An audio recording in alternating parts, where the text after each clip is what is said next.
Forcing myself to eat these foods I knew that I wouldn't eat, I just wouldn't eat at all.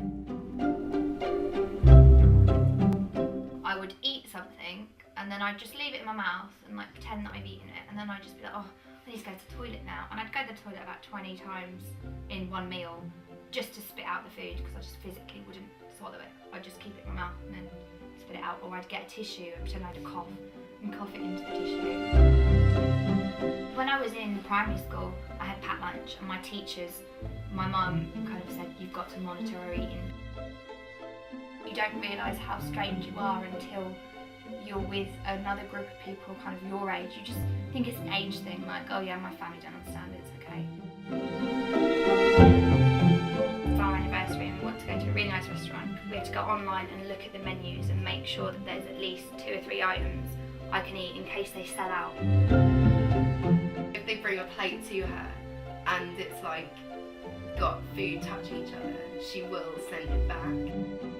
Well, I just assumed that veg would come on a separate plate, and if not, I will have to request to have 2 plates to do it, to cope with it all. Or like, she had all these like square plates. I suppose that was the main thing for me. That's perfect. Well, not the square plates, but the fact that she had to separate her food completely. If anything touched anything else, like she would just go with it spare.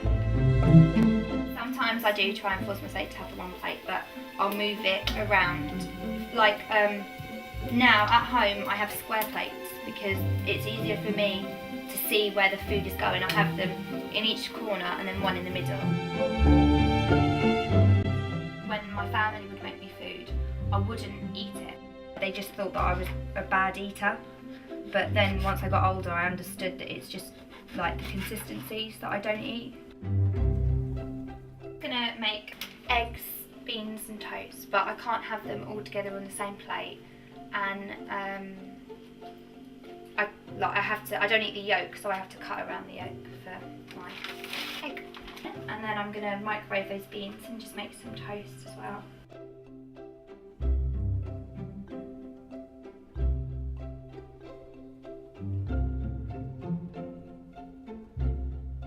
The psychologist said, you can't let her away with it, you have to make her sit there and eat it, and that's going to make her eat.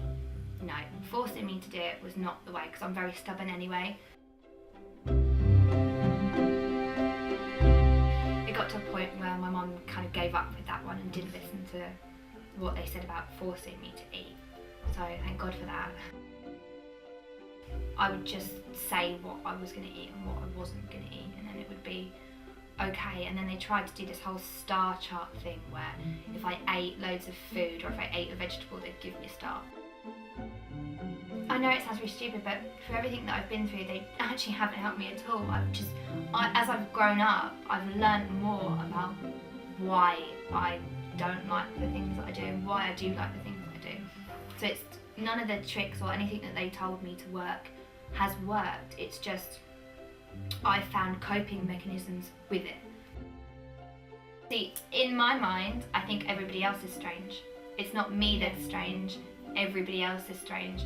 Why is it that this is what's normal? How do you know that what I'm doing is not normal? Do you see what I mean?